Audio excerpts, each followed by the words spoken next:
a neo-Nazi. Yes.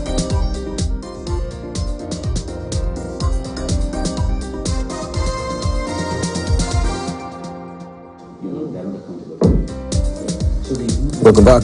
You're watching Global Today here on Morning Prime, and now we're focusing on the papal visit, that is Pope Francis' visit to the DRC. And as we can see, this is a reminder that the world should not ignore decade-long conflicts that have beset the mineral-rich nation and wrecked the lives of millions. That is what the Vatican is saying. Francis is expected to visit Congo from January the 31st to February the 3rd. That is the first visit of a pope since 1985. Many preparations have been underway in the vast country, home to the largest Roman Catholic community in Africa. He said the mineral-rich Central African nation has 45 million Catholics.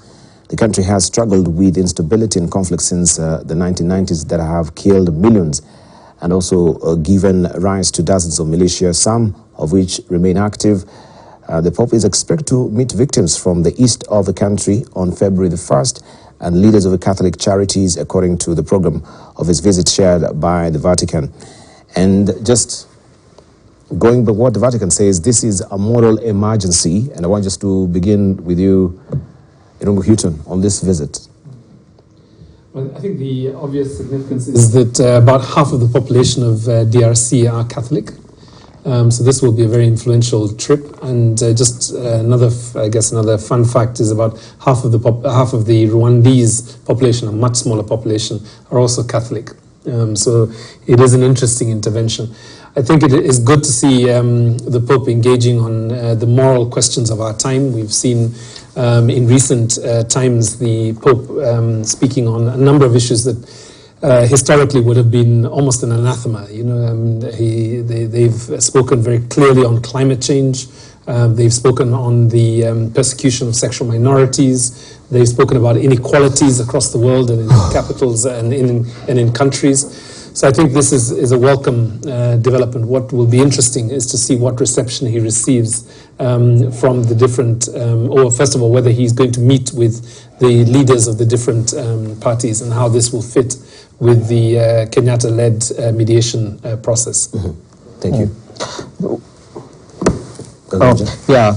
It's interesting to look at Central Africa, including Congo, Rwanda, Burundi, in part of Western Uganda and Central African Republic, because these are, by and large, a Catholic population. Mm-hmm. And it's also good to look at the nature of Catholicism in this region, particularly after the Rwandese genocide, that the church is actually on the decline.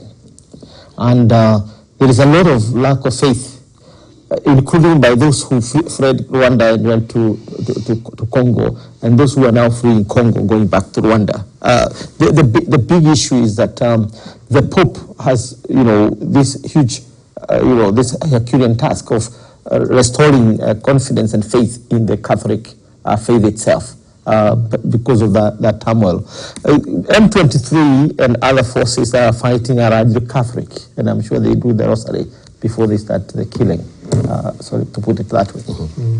But the truth of the matter is that that is a very serious issue. It's not very clear whether he's going to Goma, so his impact in the Congo is certainly he's going to Kinshasa. That's said. Mm-hmm. But how is that going to impact the Congo in terms of the influence in Eastern Congo, where the battlefront has been? So that is also to be looked at.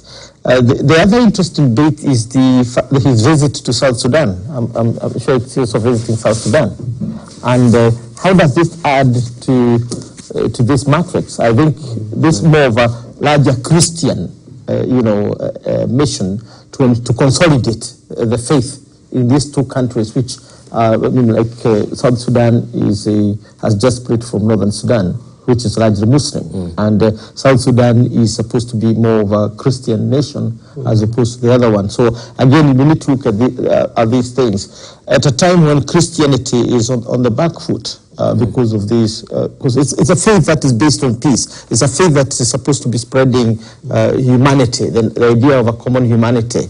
And here it is that people are at war. So I think the visit by the Pope is welcome in the sense that it's going to restore people's hope in the church to bring peace. And but more cynical views of it would be that how different is it from the visit of the Russians and the visit of the other Westerners and so on? And is it part of the Western collective to consolidate their spheres of influence? And that the church must also put its fingerprints on this effort to create a sphere of Western influence, and the church being part of that whole effort. So you need to listen to the cynics who would say that the Pope is just doing what happened in the 19th century. He's carrying the Bible, and the Wagners and the others are carrying the gun. So what's the difference? But this is not really the first attempt that we've seen the Pontiff trying to, bring a happy medium between also Riek Machar and Salva Kiir. The last time we checked, he was kissing actually, the feet of these two gentlemen.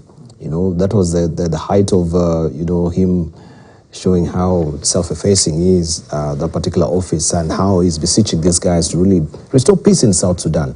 They've gone also to the Vatican, the two of them. Now he's going back to talk to them still. I think he's really persistent that, something should be done in restoring peace in South Sudan. He must be very happy. He must be very happy. The mediator is a Catholic. Mediator is a Catholic. Well, if you remember, a generation ago, these religions didn't exist in this continent. These things have come from outside. So I think that it's the question of values. And of course, all the faiths share some values. And Debala, it is our rule in this thing called basket is in. Basket is, that country is a basket case, this country is a basket case. And, with such dispatch, the consciousness of that Vatican has come to, and we welcome it. We welcome any kind of help that needs to reconcile the DRC, but the fundamental issues in the DRC debate is not religiosity. It's Catholics who are fighting Catholics, it's Muslims who are fighting Muslims, it's Protestants who are fighting Protestants.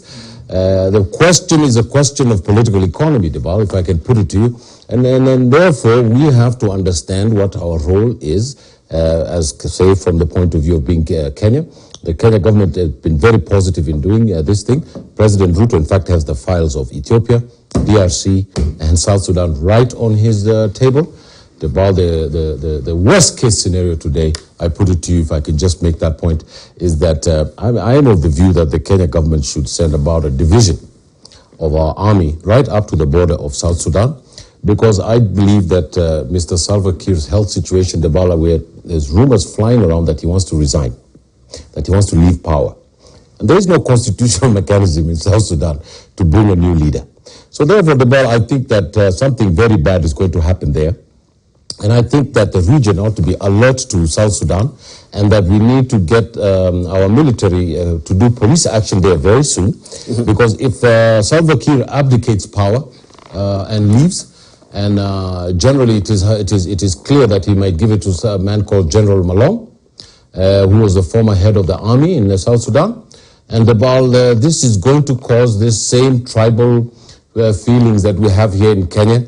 And the South Sudanese have been living with us for long, so they've picked up our tribal voodoo. So I think that the region should be on alert for humanitarian purposes, because I feel that South Sudan lives matter. They really matter. And we have to make sure that we don't get another conflagration there, Debal. So we have to be alert to it. And the Pope's welcome to go again to Juba and to talk to the political elite there. But at the end of the day, Debal, the fundamental questions that face the nation state in Africa have to be solved. Otherwise, we're going to be in these crises of the state for the next 50 years. Let's hear from Dr. Kanenje. Last time the Pope made attempts with the parties in South Sudan, to the extent that he kissed their feet, of course, was telling. Now, Papa Francis is, I think, one of the most adored and humble, popes we've had in recent history. Unfortunately, the the feet kissing did not translate into peace giving, but it's also coming at a challenging time in the Catholic Church itself. 20% of all Catholics on earth, they're actually Africans. And the Catholic Church has been growing probably faster in Africa, around 2.1% than any other place. Right now, it's not unheard of, and I've experienced it, to go to the United States and find that those who are heading parishes are actually Kenyans, the Nigerians, and Ghanaians. And so, as a way to also consolidate that, but also speak and listen, especially being a pope who really cares so much about the plight of those who are suffering and the poor, it's important. But I think what is going to be fundamental is that the Pope, who perhaps is one of the few figures on earth that is so uniting and who do not have a lot of enemies, including even terrorists don't try to attack him nowadays anymore. How can we be able to actually use that to ensure that the Holy See actually plays a more instrumental role, so that whatever message of peace they bring, we have certain kind of instruments in place or mechanisms that can be able to continue it. Outside that, we simply going to remain with kissed feet, but are very dirty at the same time. Hashi raises a question here regarding the political economy, that these countries don't need the spiritual answers, they need politically... They don't need spiritual answers. You have to quote me correctly. What did you say? I did not say that. I know that these things are close to your heart. I did not say that. So there's something close to you. So he's in the first group. Don't quote me. What did you say? Let me tell you exactly what I said. Yeah, please. I said that the Pope's intervention is welcome. Is welcome. Spiritual intervention is extremely welcome. But once you speak to the Holy Ghost, there are issues of lunch for the parish. That's where the answers are, because after you speak with tongues, you have to go and eat lunch. Yes. Don't you have to go and eat lunch after you speak with tongues? So after that, those are the real issues that of the potatoes and the githeri. But before that, we can all speak in tongues. I can even try doing it now. Please don't. You want? Yeah, but I wanted to ask, is it true, just on the screen, because all this sometimes, it really boils down to what? If we have the religion or the spirituality to this, some of his answers it's about you loving your neighbor. Yes, love yourself. I agree, 100%. That is. I agree. And the Bible, Bwana asifiwe Bwana. Amen. Amen.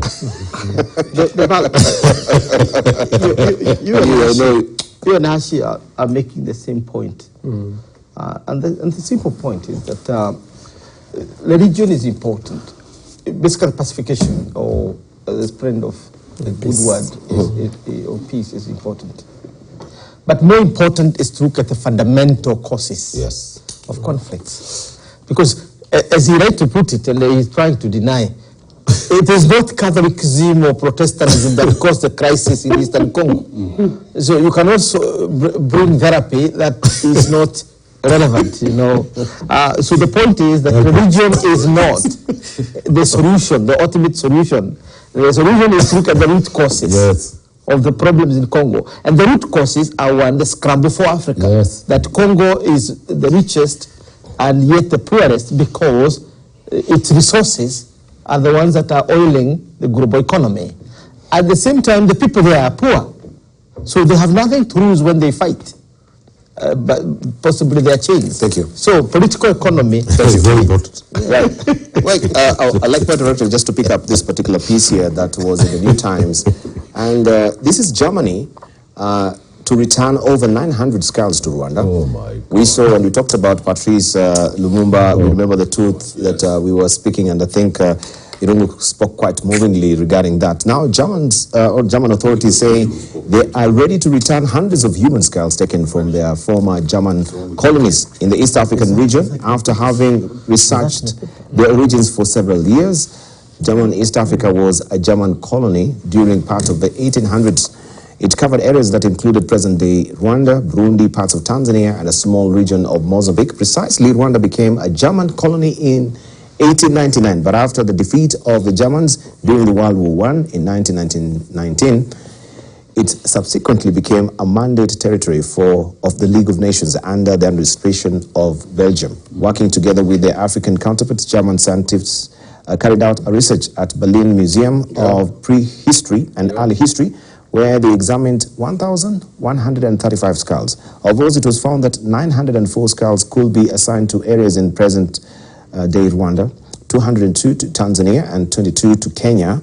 While for the 7 skulls, more precise assignment was not possible. Many of the skulls originate from burial sites, especially cemeteries or burial caves, but partly also from local execution sites, and in some cases also from executions by Germans, according to a statement by the Prussian Cultural Heritage Foundation. So our skulls, we'll be receiving also as a country here 22 of them. Patrice, the Belgians brought back the tooth. Well, I'm the one who spoke movingly about Patrice Lumumba.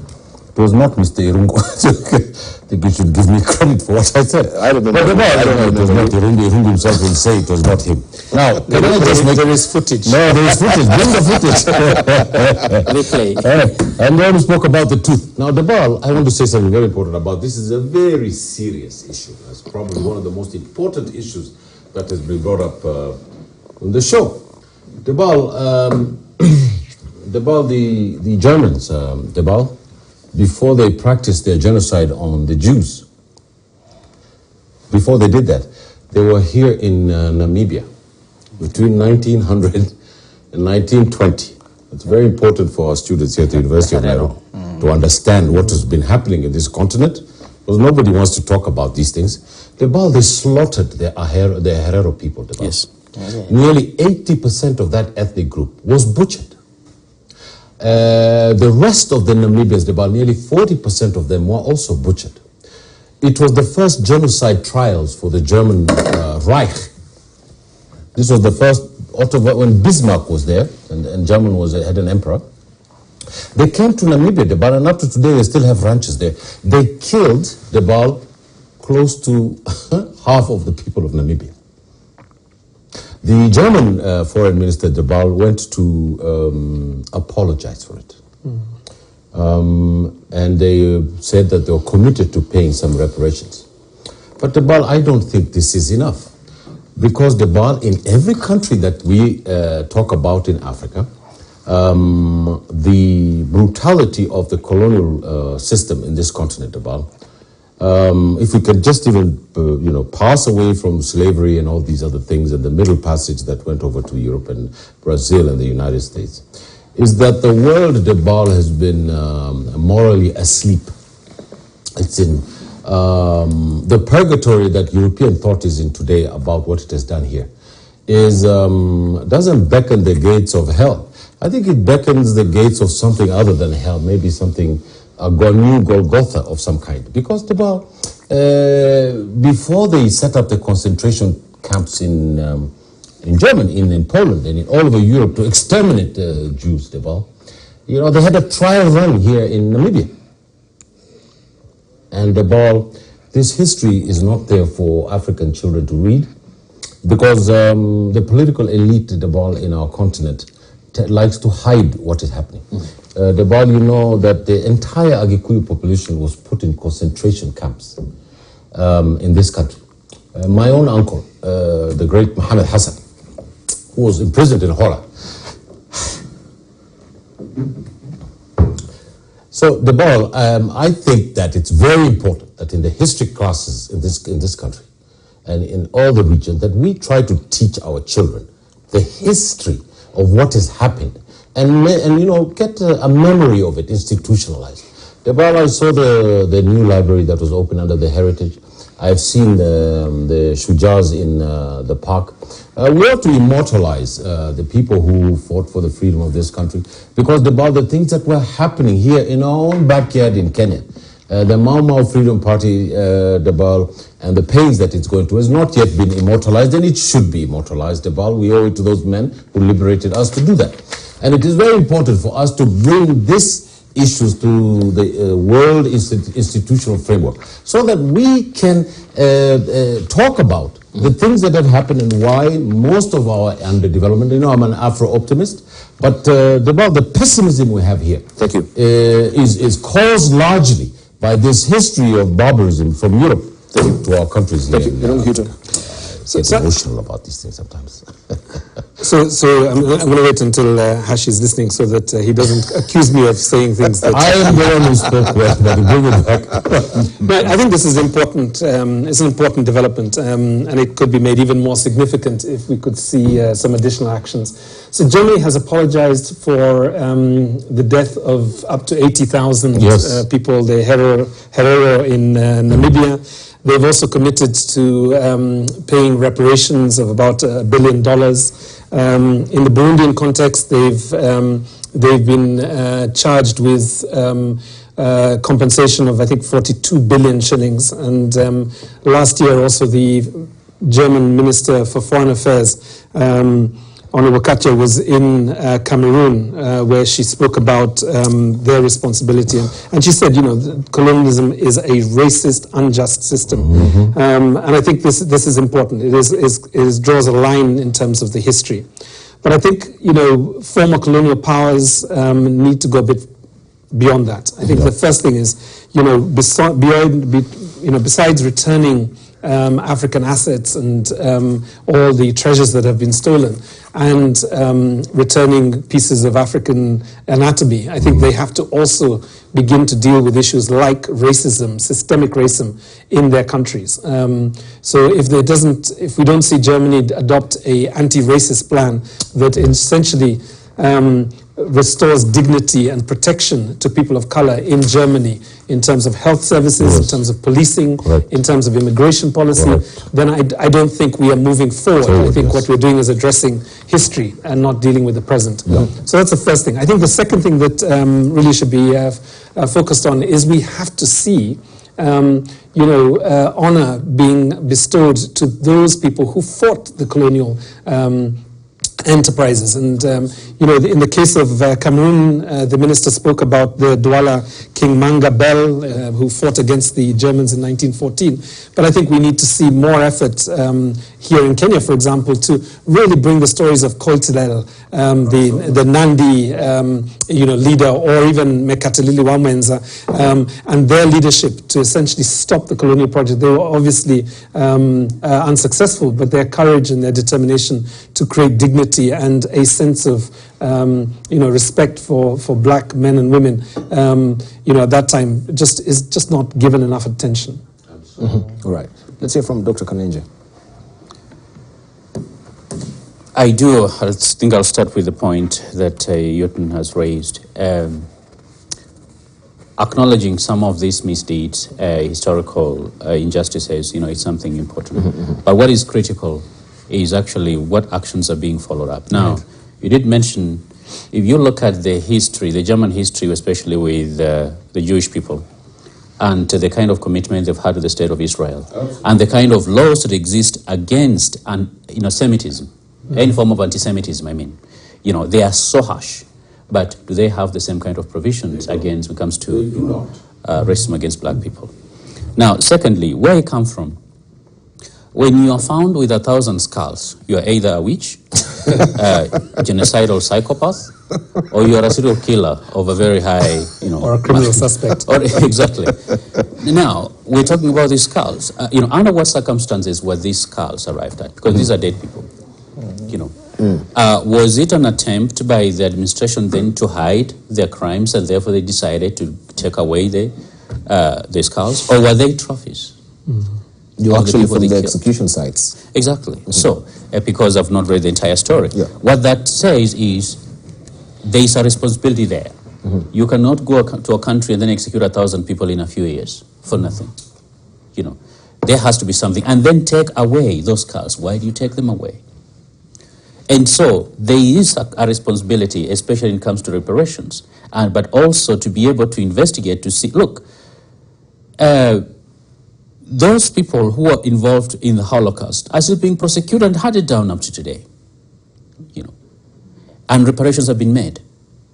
I think there is a good case if we have to start relating as equals again, that respect each other, that the families and the regions where the crimes were committed are entitled to some degree of compensation and a serious apology, not regrets, because we know how some of these regrets and apologies have been coming. It's kind of an apology that is actually short of an apology.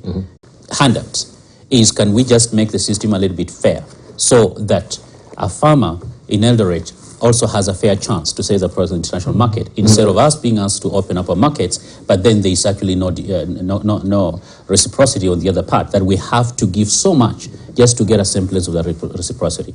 I think the international system is still unfair, and if we want to move forward, we need to move in the direction of creating a more just and equitable society. Paneja raises a very important point about, of course, reparation. We have 22 skulls here that will come to the country. We don't know about the whereabouts about these 22 skulls, how they were executed, and how they ended up in Germany. I don't know where we'll pick it up from. So I was just looking up anthropology and skulls, and what you read in terms of the German story is that there are probably thousands of bones and skulls that have been collected as a result of German colonialism, and some of the bones have been returned. Like, for example, in the case of Namibia, the obvious question is the original sin. These people were obviously beheaded. Right? So you're talking about hangings, you're talking about capital punishment, you're not talking about criminal justice systems that were fair and just. What you're talking about is unjust, racist systems that targeted black resistance to the colonial enterprise. And that, I think that's what we have to look at. So I think the question, I think it goes really to the heart of anthropology and the collection of so-called primitive communities. There is a difference between an anthropologist and a sociologist, as I was once told. And unfortunately, those of us of the darker color tend to fall under the science of anthropology in terms of European science historically than sociology. But I think the key thing here really is opening up the conversation in the other European nations. I think we have to have these conversations in Paris, in London, and I suspect also New York. Peter Kagwenje, briefly. Yeah. I mean, what comes to mind when you look at this skull is this lady called Sarah Batman, who, coming from a community where people have really gifted, the back, and this God's gift. For the German anthropologists and others, this was really something for the museums.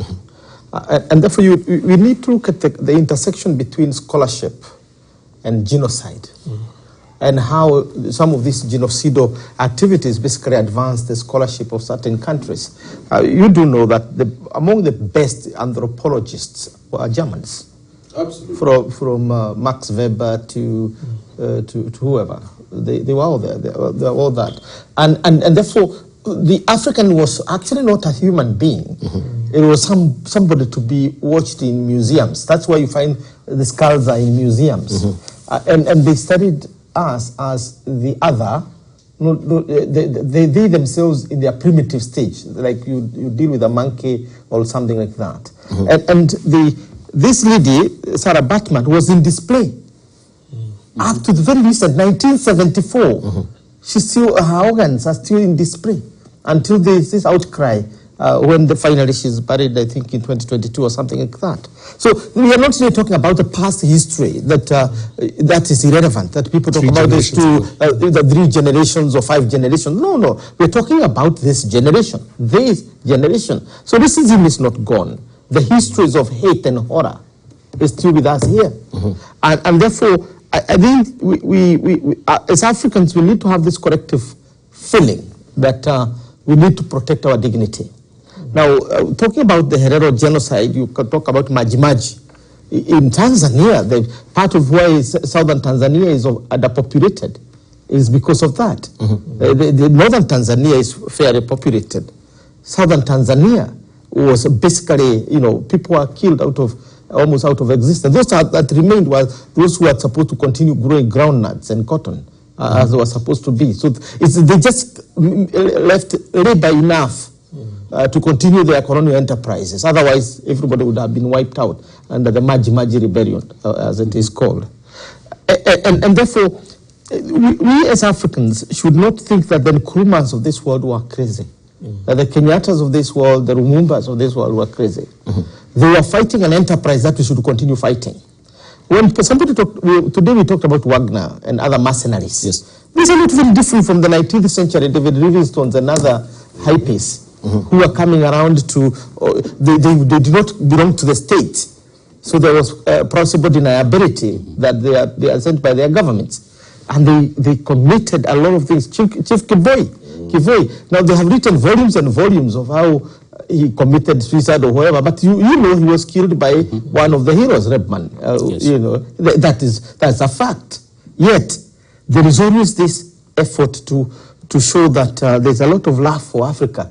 Nobody, loves you when they put you in a museum. They put your great-grandfather in a museum the way they are doing it. So I think as Africans we need to really, develop this conscience that we've got to fight for our space.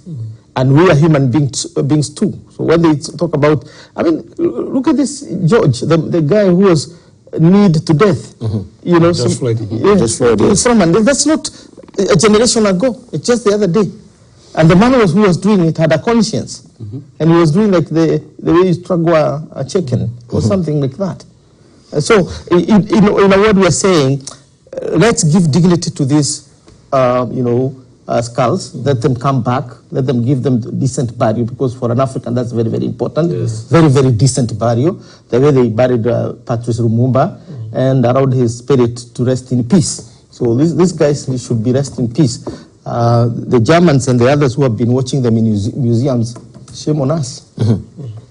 All right, it just reminds me, a very moving picture here that if my director may pick it up as well, on even when they were in Congo, the Belgians, I think this is one of the officers who took one of the African child, and he was caged there. And you can see he's like a pet, for his kids. You could see this is the ones in humanity that we're really talking about when it comes to how they treat us. You're talking about dignity. And so you pick one of the African child, it becomes a pet for your children. You with dignity if you do not treat yourself with dignity. It is very important. You can see that I have been shouting from the roofs that we ought to end this ethnic nonsense that we have, that we ought to end our dependencies on Europe, that we ought to build a region, that we ought to build our economy, that the African Union must be made the government of this continent, that we ought to change, in the words of the late Robert Nesta Marley, to emancipate ourselves from mental slavery, because none but ourselves can all right. So these are the questions that we have to overcome. Asking these Europeans for reparations and all these other things is in the liberal ideology part and parcel of the flowers of discourse. But at the end of the day, we ought to remember that the very idea of the world economic system was based on slaves. The slaves were sent to Brazil, slaves were sent to the Americas, Europe that built Liverpool, Antwerp, and Copenhagen. And it is the capital from slavery that built the American capital. It is that, after that then they came back and physically occupied us. The entire global system, is based on African sweat, African slaves, and African produce. The British would be eating potatoes and haddock if it wasn't for us, because they don't have any other food. You know that the Irish left the island to America because of the potato crisis. And concomitantly, the British were all over here then. Yeah. So, I can argue, and quite vociferously so, that unless the political leadership in this continent decides to change the chapter, decides to jump over the broom, and so to speak, and to change the political economy of our continent, in the words of the great Frantz Fanon, every generation out of relative obscurity discovers its mission. It either fulfills it or betrays it. We have to fulfill our mission here. And what is our mission? Is to create a decent life for Africans in the 21st century. But, and and perhaps not but. Hashi, we have to stop the double standards. Yeah. We cannot be indignant and righteous and critical about white supremacist and racist ideology, and at the same time, we see in various places in this country people who are mentally ill, and this is one of the stories in the newspaper today. We'll come back to it, yes. So I should hold my horses. We should hold the horses, because we really need to come back to that particular story. Let's go there. And this is the second round that we can see it now appearing in media. I think in the early 2000s or mid-2000s, it was there as well. Dr. Kanenje. Just because you asked to comment on that picture. That picture. Yes. I like to follow instructions. You mentioned that that boy looks like a pet. Yes. I don't, a pet is loved. To the extent that you cage a child, it's because it's dangerous. That's the only way we cage wild animals. When if a snake is small, you want to cage it because it's going to bite you. No, because at least a pet is cute, but this is really dangerous in wild animals. This is dangerous. Yes, this is dangerous wild animal. And to some extent, I do agree with, what Irungu is saying. But what are we doing about it in the modern age? Aren't we literally caging our entire, sometimes even communities and populations, because either they have deficiencies, or sometimes their deficiencies just because they're poor.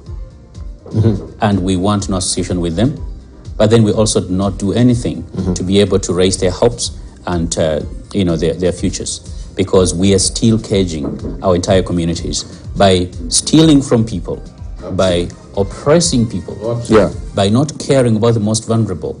We are continuing this legacy that we actually most hated. Indeed. Even as we went up on that particular aspect, I wanted to talk about this man, if we may just take it in full, because he spoke really movingly during the Hitler's regime, and he's been quoted quite extensively. His quote, that this is Martin Niemöller. And Martin Niemöller was a prominent Lutheran pastor in Germany, if you may have it in full. In the 1920s and early 1930s, he sympathized with many Nazi ideas and supported radically right-wing political movements. But after Adolf Hitler came to power in 1933, Niemöller became an outspoken critic of Hitler's interference in the Protestant church. He spent the last 8 years of Nazi rule, from 1937 to 1945, in Nazi prisons and concentration camps. Niemöller is perhaps best remembered for his post-war statement. First, they came for the socialist, and I did not speak out because I was not a socialist. Then they came for the trade unionist. I did not speak out because I was not a trade unionist.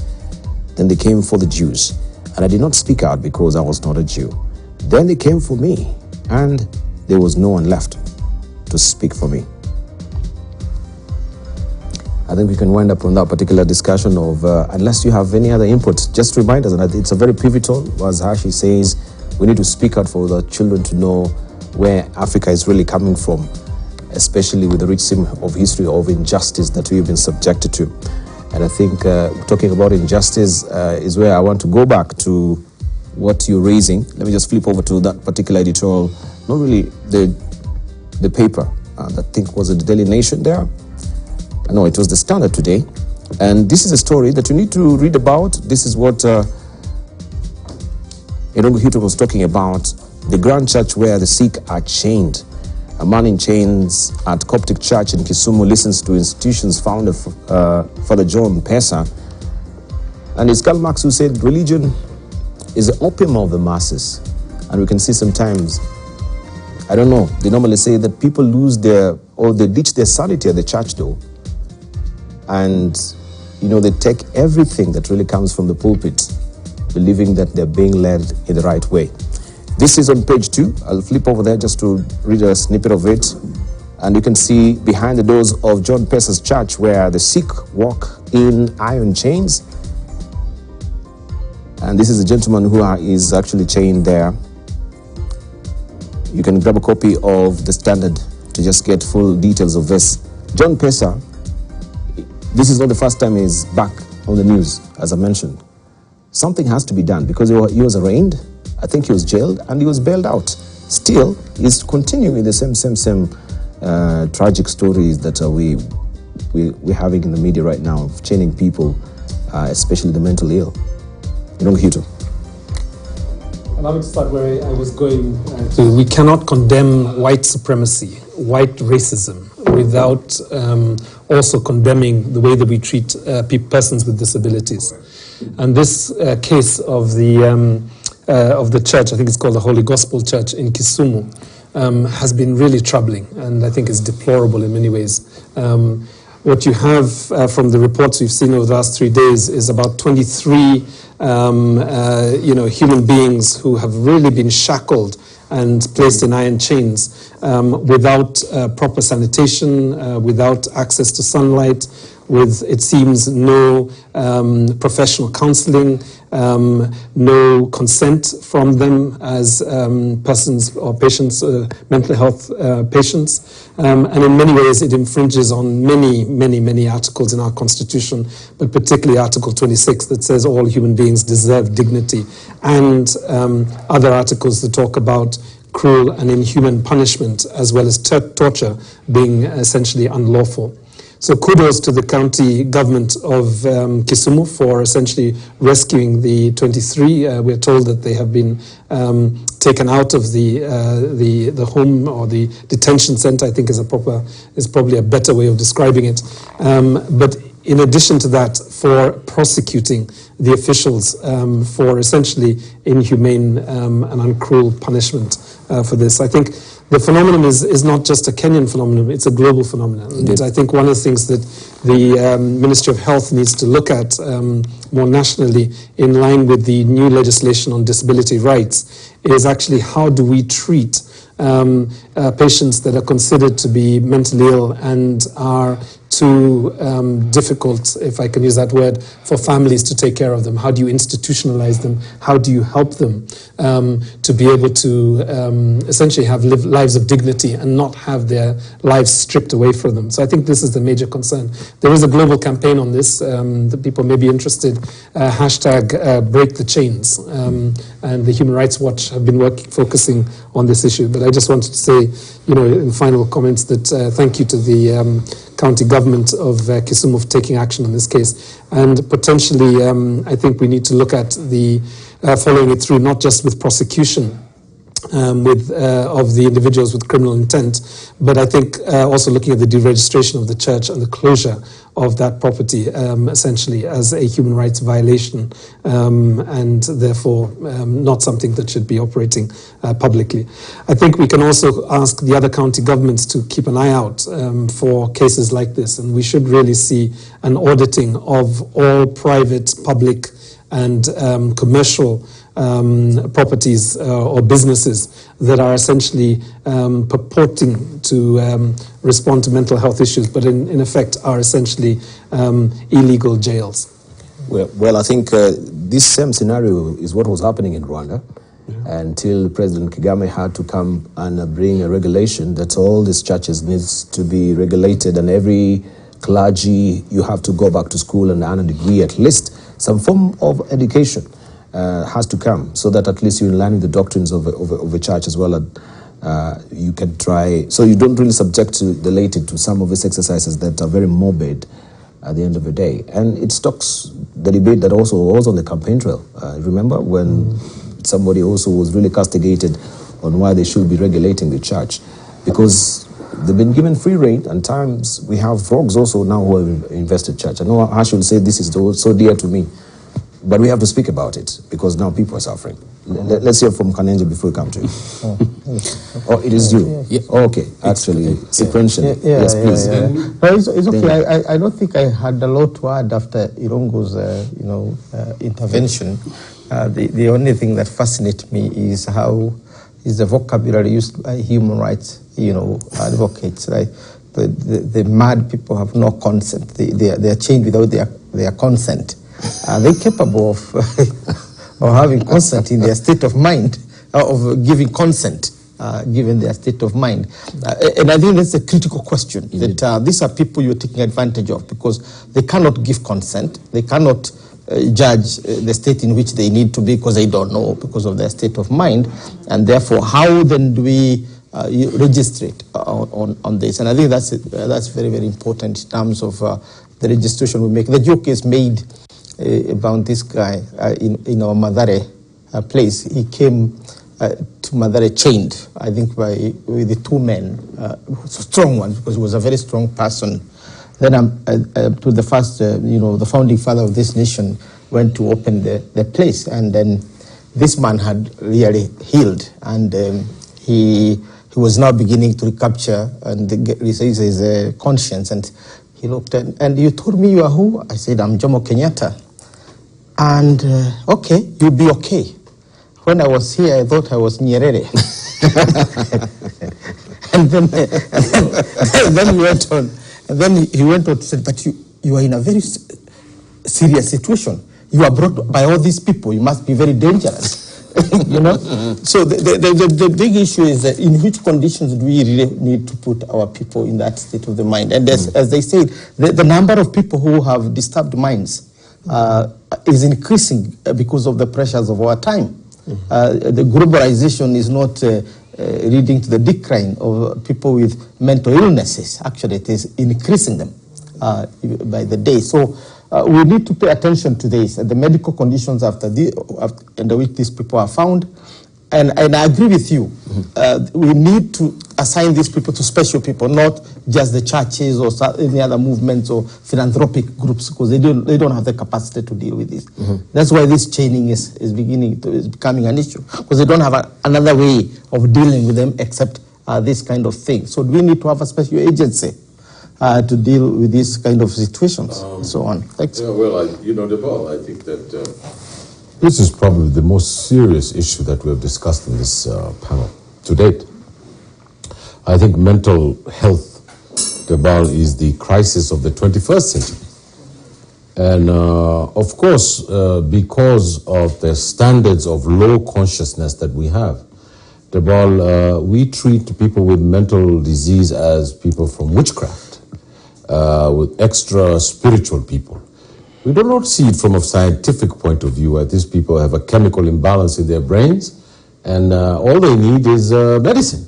And they'll lead normal lives. The callousness with which we treat people with mental issues is clear when you go to Madare Hospital and look at the conditions in which they live in. So the first thing is that to look at the conditions in which these people live in. You go to Madari Hospital, nobody gives a hoot about it. If you go down the streets, every other 10th person is in rags with the arasta because of that the family intervention is not there. The minute someone gets sick, they're cast adrift. So this empathy, the levels of empathy that we have in our society, is concomitant with this idea of our economy and our politics. Because once you cannot mentally do anything and you have to be supervised by someone, you're taking a whole life away from someone to supervise you. And it is appalling that our children who are on the streets, our mental health people who are on the streets, if you want to know Nairobi, like I do, the city there, come at 3 o'clock in the morning and drive in this city. Nairobi is a bedroom of mental health people.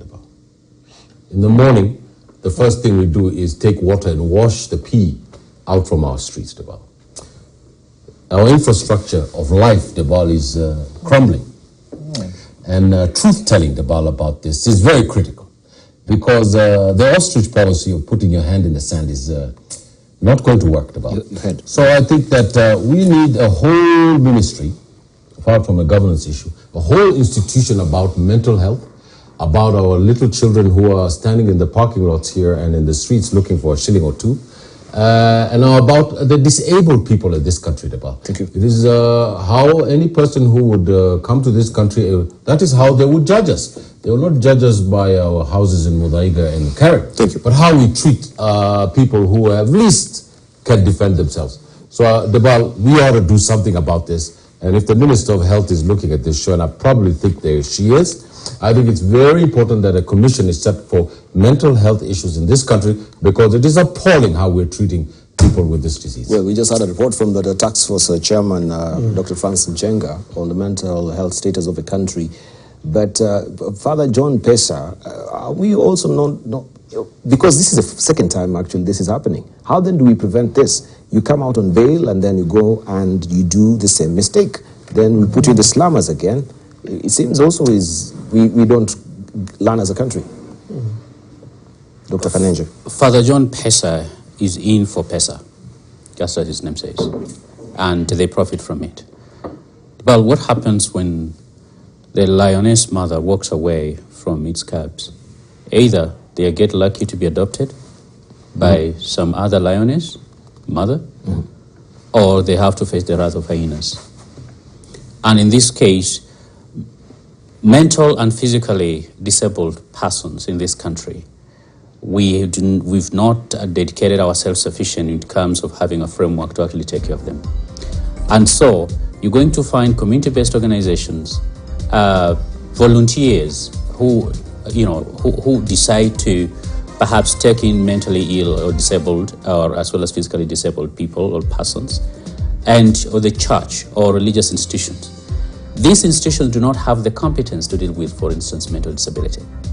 They do not have the competence to deal with certain aspects of physical disability. That requires the kind of human resource that is trained and experienced, but also with consistent resources to be able to do that. One thing that is going to require, and I do agree, I'm not sure whether a commission is going to be sufficient, but there has to be an agency that is dedicated specifically to that. Both from the diagnosis, especially when it comes to mental health, because there are a lot of crazy Kenyans walking out here. We actually think that person is crazy, but that person is actually mentally ill. This person needs intervention, But are we investing enough resources in doing that? A lot of mass shootings in the US have been attributed to mental health. It's just that we do not have enough guns in personal hands, in private hands right now. Perhaps we would also be doing that. And so we have to look at the question of both mental as well as physical disability. And what justice are we doing good by our children and our countrymen and women? Because I think close maybe to 1 million Kenyans face some kind of disability or another. That's a significant number for us to actually just turn a blind eye. Thank you. Right. Can I just touch on it? I'll push back a little bit with my brother here. It's not human rights language, it actually is the law. So in 2022, the government, rather the state, through the National Assembly, passed, out of the advocacy of Senator Kasanda, passed amendments to the Mental Health Act. And the principle behind the Mental Health Act is a recognition that there are many people who have schizophrenia, they have autism, they are, in fact, to use the language that the councillors use, they are decisionally impaired. Right? So you have physically impaired and visually impaired, decisionally impaired, and it's a really important conversation to have. And what the principle is that most people who are decisionally impaired actually can make most decisions, and they deserve the right to be heard, they deserve the right to be consulted, and that actually involving them in a discussion about their medical treatment is one of the ways that you create, one of the ways that you create a healing process. It's one of the ways that they regain power, that they have a sense of responsibility and they're able to manage themselves. But as soon as you incarcerate them and take away that decision making, you have pushed them even further into a position of disempowerment, confusion and isolation, which, as we know, isolation is one of the triggers for greater mental health issues. So it's not just the issue about emergency detention, and I'll come back to what the law actually says, but it's even things like, for example, can mentally ill persons have sexual relationships with others? Right? Do they have the right to enter into relationships with other people? Do they have the right to transact property? Can they vote? What is the range of rights that are available when you are decisionally impaired? And what studies have shown all over the world is that it's actually a very small fraction of people who are decisionally impaired that cannot make decisions. So I think it's important to kind of take that. But the Act, and I think it's important perhaps for the county governments and the duty bearers that may be watching this, to just take a moment to just look at the Act. Specifically, the section says, if there are orders for protective custody, if a medical officer is the opinion that a person may be suffering from a mental impairment or a serious mental illness, the medical officer can make an order for protective custody and take the person into protective custody. But no later than 12 hours after the person is taken into protective custody, that person has to be brought before a medical doctor employed by the government to be examined. Now, of course, I suspect with this case in Kisumu, none of those 23 patients have been actually observed or have been interviewed by medical doctors. And I think that's where the criminal offense will probably find itself. And once again, just kudos to the public health officials in Kisumu. Right, thank you. We need to wind up. Our headline thoughts will really stop for time. I'm being hounded of studio.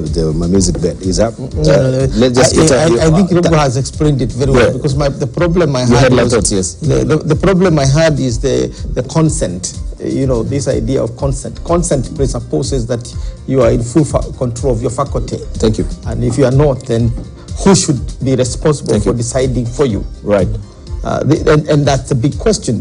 You headline thoughts, please. I'm being hounded out of studio. Yeah, please, yes. We are winding up. Your headline thoughts. No. I think this was a good discussion. We've gone over a whole range of issues, and we've really tried to cultivate the depth of those issues, and therefore congratulations to you, Dibal, for choosing that plethora of issues for us to discuss. We still have to take our debate with Irungo on who should hold the consent for those who are impaired in decision making. Off camera.